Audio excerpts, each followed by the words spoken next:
Right, so this is a suggestion via a donation. The name of the video is The Truth About the Irish, First Slaves to the Americas? Forgotten History. Let's go and check it out. Let's jump into it, guys. Let's see where this takes us. There has been an ongoing debate as to whether the Irish were the first slaves in the Americas, predating the first black African slaves by almost a decade. Is that a debate? Weird choice of words, bro, but no, absolutely not. The first African to hit the shores of the United States of America was in 1619. This was like a pirateer's ship. He brought like 20 Africans and basically traded them for supplies. We're referring to the first wave of indentured servants. We're talking about like 1670s, 1659. Yeah, 1659. If that's what we're talking about. If we're referring to the wave of immigration from Ireland, this would have been 1715 to 1740, somewhere in that range right there, guys. But all right, let's continue. Slavery is perhaps one of the oldest profit-making endeavors in human history. Absolutely. And the Irish were a special target for 1,000 years. Throughout history, the Irish were persecuted by one faction or another, to include enslavement and indentured servitude. When just indentured servitude did the Irish first become slaves? How long did the selling of the Irish continue? Who was responsible? Selling? Hello, I'm Colin Heaton, former soldier, Marine Corps scout sniper, history professor, historian, and book author. And we've answered these questions. Colin Heaton. And other issues. Let's go, on this guys. segment of Forgotten History. This is about to be flagrant, guys. 100%, bro. Yeah, he's I think he was in the Navy. He's a historian. Some groups deny the Irish slavery under English and later British rule, claiming that this was nothing more than voluntary indentured servitude. It was a little bit more than voluntary at times, but it was nothing more than indentured servitude. That's a fact. We all like knowing the facts. We should know all the facts, right? And maintain the history of everything rather than bits and pieces. And, you know, because guys, firstly, let's start out by saying this here. I know where the theory of this came from, right? Hoffman, Michael A. Hoffman, I think. He wrote a book, and that's the origin of this story, if that makes any sense, guys. But keep in mind, this is the same guy who said the Holocaust doesn't exist. All right, I just want you to know the full story of the man who created this thing. All right, but all right, let's get it. Which did exist. However, there are counter arguments that will be challenged here. Okay. There is a legitimate dispute as to the numbers enslaved, especially during the 17th century before the Act of Union in 1707. The official British legal terminology used was indentured servants. We really already kind of know the number. It's not a myth what the number was, and the way we know this number is because they were indentured servants, and they signed contracts. They forcefully signed contracts. Referring to the time he's referring to right now is when Oliver Cromwell basically ran into. It was an issue. Right, it was a problem in Ireland, right? Apparently, coming from the British side at least, and what they did was they took 10 to 12,000 Irish people and told them, "You're now going to be indentured servants for no less than 2 years and no more than 7 years," right? Meaning that they gave them passage to the New World. They fed them, they lodged them for that time period, and then gave them land when the contract was over, guys. That's what they were, period, guys. Whether the servants in question had willingly signed the indenture contract to immigrate to the Americas or were forced to go. Many were forced.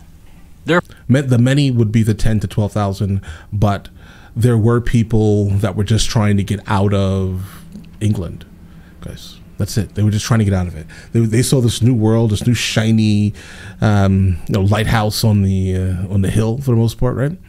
And we're like, oh, listen, I want passage. I can work for you for this amount of time, right? And that's basically what happened. I wouldn't say the majority, because again, the majority would be that 10 to 12,000 that were taken from Ireland and forced into indentured servants in Barbados. Therefore, those transported unwillingly and effectively sold were not considered to be indentured. This included political prisoners, vagrants, convicts, political activists, thieves, prostitutes, or people who had been defined as undesirable. Yeah, and orphans. By this context exactly, orphans also. They were taking homeless people and orphans off the street and being like, get out of here. You're making my city look terrible. Here, contract, go. By the English government. That's what was happening. The Irish introduction to slavery was during the first Viking raids in the year 795, lasting through the mid-9th century. This period saw the Irish killed and enslaved. Just like many other societies, the Vikings attacked. Most of these early raids were along the northern and eastern coast using hit-and-run tactics. The Vikings would then flee with treasure and slaves and return to either their holdings in Scotland or back to Norway. At this very specific time he's referring to, yes, the Vikings were definitely doing that. This is before the Normans, but yeah, this was they were definitely doing that to the Irish. Usually, many slaves who were of value were ransomed back to their families, but not in the Americas. Others though. Remained in captivity. Then, from the year 837 onward, larger targets such as the greater monastic towns of Armagh, Glendalough, Kildare, Slane, Clonard, and Clonmacnoise, and Lismore were hit by larger forces. These large-scale raids generally spared the smaller local churches and villages far inland, but slaves were still taken, mostly to Scotland and Iceland. In 875, Irish slaves in Iceland launched Europe's largest slave rebellion since the end of the Roman Empire, when Hrólfr Hólmarsson's slaves killed him and fled to Vestmannaeyjar. In 841, the port that became known as Dublin was taken and occupied by both Olaf and Ivar the Boneless. And by 853, this part of Ireland was a Norse trading center, and slaves were a large part of it. The slave trade did not stop with Ivar's death in 873. Finally, in 902, driven out of Dublin by the combined forces of Brega and Leinster, but the Vikings came back in 914 and reclaimed all the territory, taking more slaves. But Irish resistance was not over. In 980, the Irish, under Mael Sechnal Mac Domhnall, king of Meath, fought and managed to defeat the Vikings and freed all of their slaves. Some Vikings who remained assimilated and so far, no problems. Adapted to this is accurate to the exact history of, for the most part, what was going on at that time. Yeah. Christianity and became part of Irish society. The final nail in the coffin regarding Vikings holding land and taking slaves was in 1014 at the Battle of Clontarf, when Brian Boru, High King of Ireland, attacked Dublin, aided by his allies, the Limerick Vikings. They fought other Irish allied to the local Vikings in Dublin, and Boru's force won, and all the slaves were again freed, thus ending the legacy of constant Norse raids, whether from Danes or Norwegians. The period forced enslavement and severity ended a century after the Norman invasion of England in October 1066. Subsequent Norman rulers of England eyed Ireland, and slavery in its true form was abolished in 1102. In 1155, Pope Adrian IV supposedly gave Henry II of England a papal bull, granting the king the authority to invade Ireland.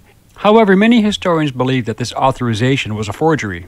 Regardless, Henry II of England faced excommunication for the murder of Thomas à Becket, the Archbishop of Canterbury, so it is possible. However, Adrian's successor, Pope Alexander III, granted the lands of Ireland to Henry II, although it was not his land to give. The Norman conquest of England and Ireland were cataclysmic events that would shape Ireland's as well as world history and create tensions with England for the next 800 years. The Normans were initially invited to Ireland by Dermot MacMurrough, the deposed king of Leinster. He is sometimes referred to as Dermot of the Foreigners, and his grandmother was the granddaughter of Brian Boru. In October 1171, King Henry II landed in Ireland and allowed Dermot to recruit soldiers and mercenaries, as Ireland was made up of several kingdoms at war with each other. The city of Dublin and the surrounding area were under Norman occupation and would be called the Pale, or the safe zone. Going beyond that was considered foolish, hence the term we use today, so going we got that, beyond that the phrase, pale. guys. But the Normans ended the practice of slavery in Ireland, but not serfdom, for at least a few hundred years. Despite the Norman abolishment of slavery, serfdom was still alive and well. Serfs were, unlike slaves, bound to the land, and the land meant everything. So selling people into slavery would have left no one to farm and conduct agriculture.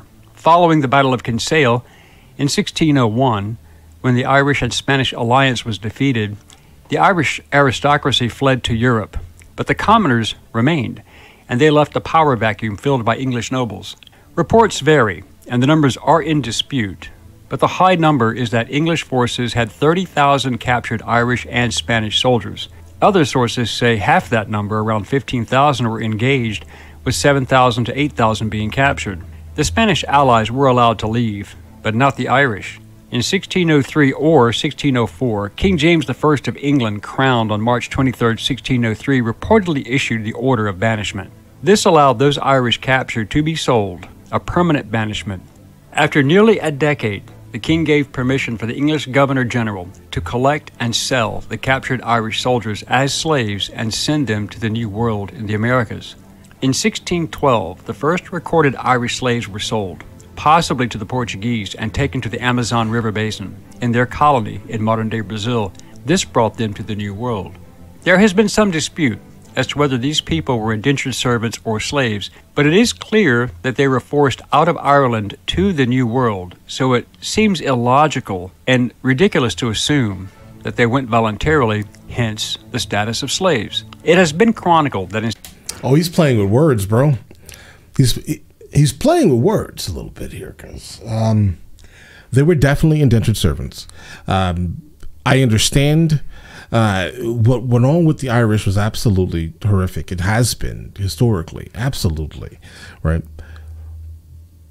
But the way you started this video, right, it was interesting. Okay, they were definitely indentured. They had a time limit on their contracts because of the color of their skin.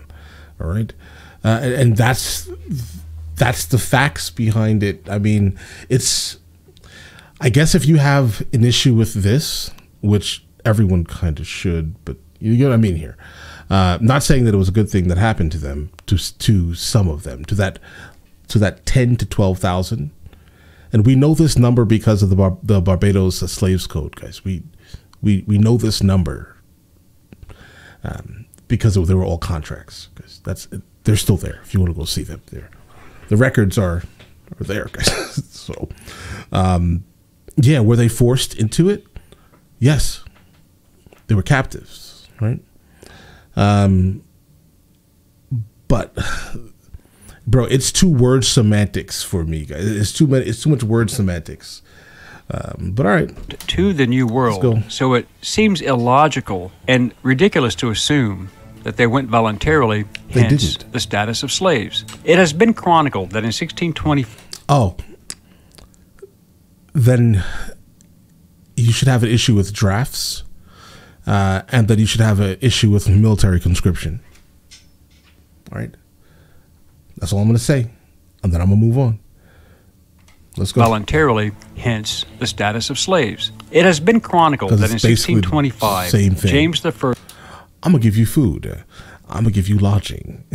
Do this for this set amount of time, and when you're done, I'll give you something interesting. Her son, Charles I, issued the decree, and it may be possible before his death in March 1625, but given... And then think of that, by saying that exact thing I just said here, guys, think about this. It's almost this, guys, it's almost the same exact thing. All right. It's almost the same exact thing. Now that I'm sitting here thinking about it, guys, it's almost the identical. Like, indentured servitude still, for the most part, probably exists still in this country. Given the timeline on James's death, it would appear that his son, Charles, probably did issue the royal decree authorizing the Irish slaves. This included prisoners captured, those deemed to be common criminals, and rabble-rousers who were sold. They were to become the property of the English plantation owners in the North American colonies. And if they were treated terribly, they would sue them. And we know that they were suing people because they had rights, right? See, in the context of the United States of America, the word itself, slave, is not how he is depicting it. Okay. Meaning that there was nothing hereditary about the concept of these people. Meaning, if they had a kid, guess what that kid was? Free, right? If they had if they wanted to get married, guess what they could do? Get married, right? They didn't have to ask permission. And if they were assaulted by any means while working, right, they would just sue the master. There are many cases were won in court by these indentured servants. So the words you're using make no sense here, because we know what a slave is in the United States of America and what an indentured servant is. You're playing word semantics on purpose, it seems. And again, this is all going back to that book that was written in 1993 by a guy who thinks the Holocaust didn't exist. I want you to know the type of person that we're talking about that wrote this. He's a nationalist by definition, the author, guys. He is. Completely. And I'm not referring to like an American nationalist. No. He's a skin tone nationalist, guys. That's where this talking point has come from. There's way too much research on this, guys. I would say look at Liam Kennedy and referring to like the Young Ireland movement, guys. Just like there's so much information around this that has debunked every single aspect of this to basically nothing. All of the things that have happened to the Irish historically, absolutely horrific, right? But if you start saying this very specific title, that's brilliant. Why are you doing that? To minimize what happened in this country? Listen, history is history. We should all know our history. It is what it is, right? Don't try to change it into nonsense, because I hope that anyone pushing this is not upset. And guys, and I'm one of these people. I love our history. Our history is interesting, right? I don't really care about the flags. I don't care about the statues. None of that, right? But I honestly hope that no one pushing this farce would be ever upset about any statues going missing, guys. All right. Because I hope not. But all right. As a result, tens of thousands of Irish men and women were sent to the Eastern American colonies, as well as Guyana, Antigua, and Montserrat. As well, between 1629 and 1632, as other Caribbean locations over the next few decades were infiltrated. But the exact number may never be known. By 1637, approximately 69% of the population of Montserrat were Irish. Many were indentured servants, yet some were slaves. The rationale was simple. Black slaves had to be purchased at a cost of around 20 to 50 pounds sterling, a huge sum of money in those days. However, Irish slaves were sold for 900 pounds of cotton per person, but also traded for tobacco and indigo in a straight barter system. It would of course. appear that the Irish then became the largest source of slaves for English slave traders and plantation owners at that time, far surpassing the African slave trade until the early to mid-1700s. Between 1641, during the Irish Rebellion, to 1652. Guys, we have documents, right? Like, this was a very litigious society, guys. It has been stated that guys, over 550,000 Irish were killed by English forces, and 300,000 more were sold as slaves, mostly military-aged men. Their children, especially women and girls, were sold and considered quite valuable in the domestic service roles. The greatest perpetrator of this was Oliver Cromwell, who defeated Charles I in 1649 during the English Civil War and had him executed. Cromwell, as Lord Protector, waged a ruthless war against the Irish, starting in 1649. Yeah, that ruthless war was getting the Irish Confederation out of the city. It was absolutely terrible. Again, a lot of lives lost. But guys, all of the people that were transported to Barbados specifically, all have their names on papers and the time they were going to be serving underneath their indentured servitude, guys. All right, it says indentured servitude, not slavery. But all right. By 1650, it is claimed that nearly 29,000 Irish were sold to planters in St. Kitts.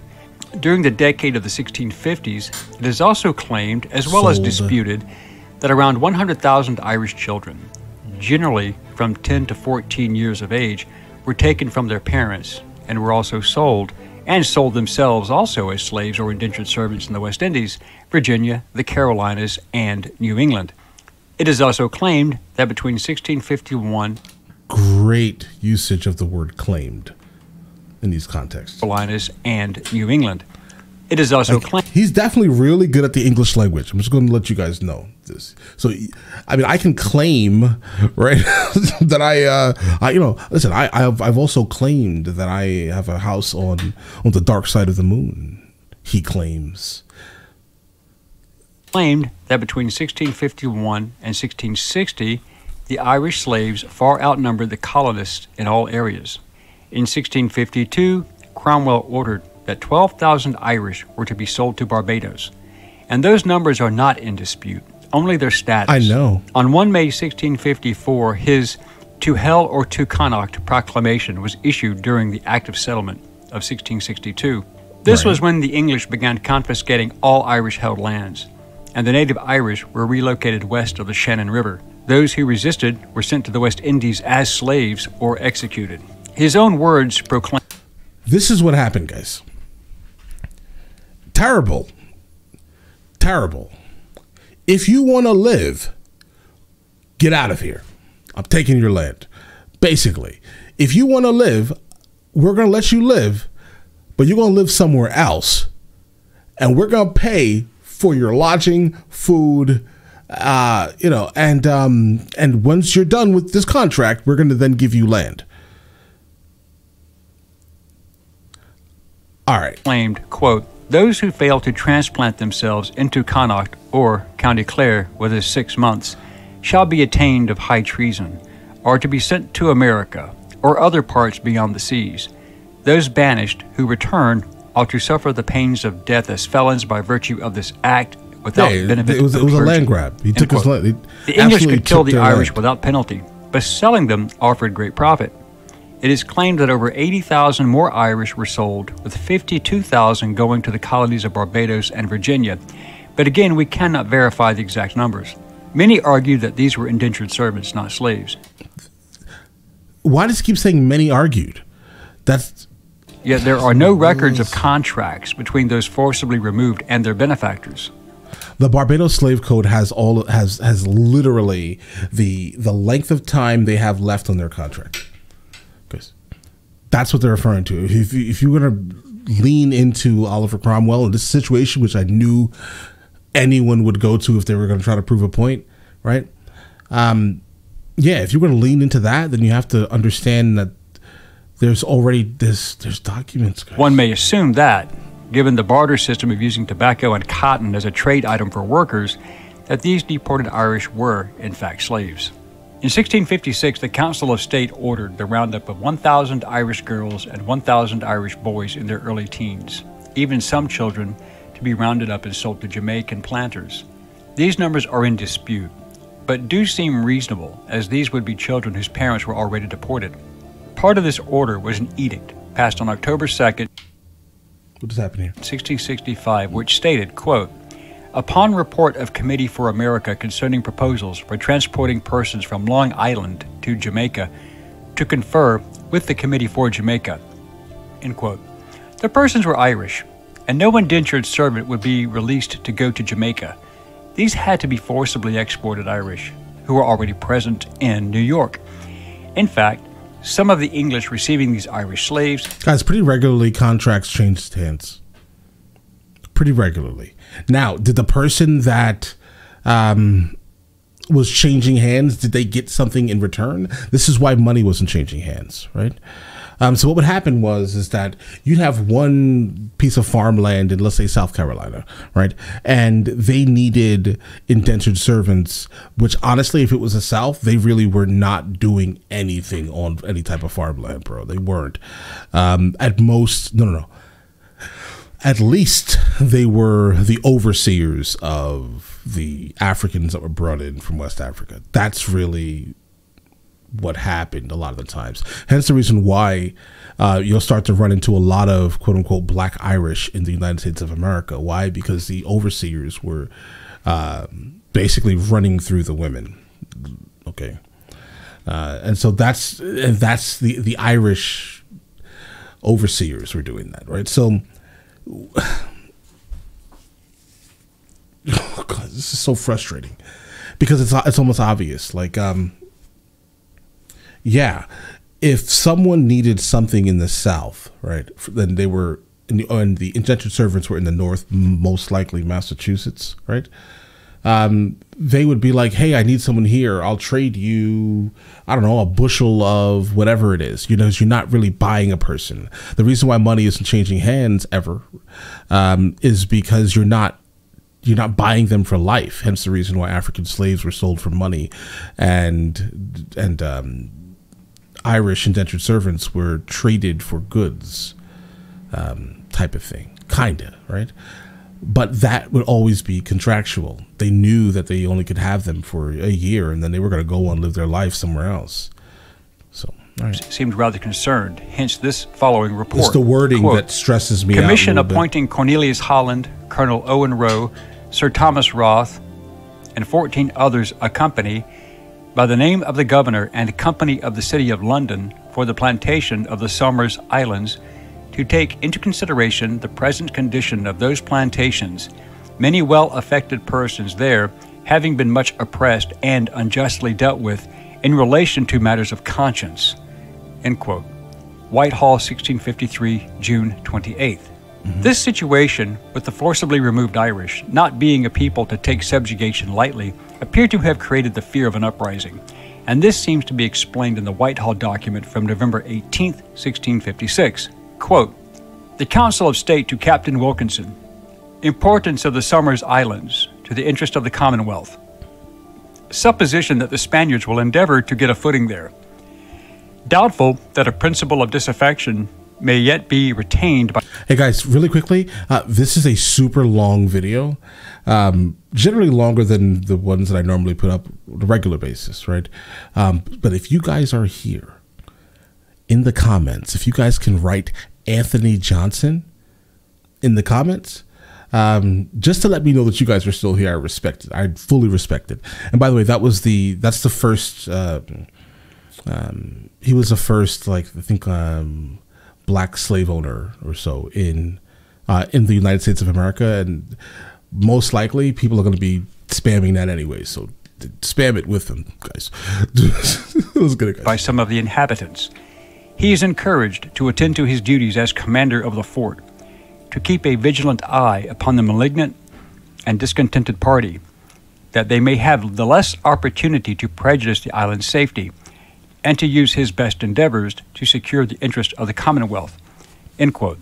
This referred to the Irish population that must have been slaves, and they feared an uprising. No reason to worry about indentured servants. So, whether one accepts the reality of Irish slavery or not, the fact remains that there were Irish people forced into slavery. However, the exact numbers may never be known.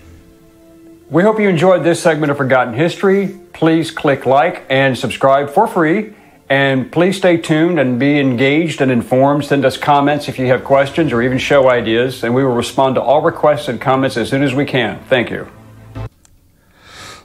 All right, guys. So we got through this,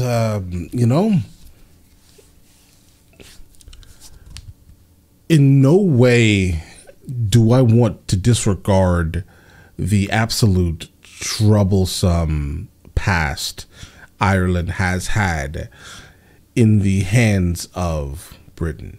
All right. I fully understand manufactured, engineered famine, right? More than 500 years, 800 years of absolute wildness happening to them, right? I'm fully aware. Absolutely. Nothing takes away from the people that were forced into indentured servitude. Nothing takes away from that, guys. But if we're going to be people that that never want to disregard or change history, we shouldn't attempt to disregard or change history, guys, because this is a full attempt to change a history, and the leader of this thought right here is Michael A. Hoffman. He wrote a book, something about, I forgot the title, guys. It was wild, guys. All right. I just want you guys to know this. It comes from this very specific man. Pretty much all of the most modern historians will agree that it came from him. Liam Kennedy wrote about this whole thing, right? Regarding Michael A. Hoffman and his troubling issues, let's say, guys, his nationalist thought processes. This guy here, this Heaton guy, I know of him because he's not too far off from that guy, right? And so, yeah, guys,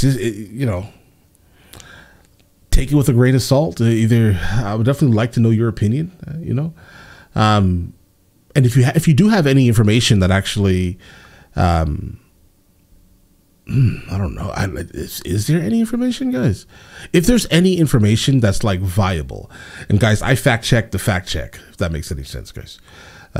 So I need to have multiple sources saying the same thing, but it needs to beat out the contracts, guys. The contracts that are still there to read, guys. It needs to beat out the fact that people are signing things saying, yeah, we'll do this for 2 years and I'll take my land. I need that. I need, something that says differently, I guess, guys. But listen, now you guys all have an absolutely amazing day. I'm done for today, guys. You guys, yeah, enjoy your day.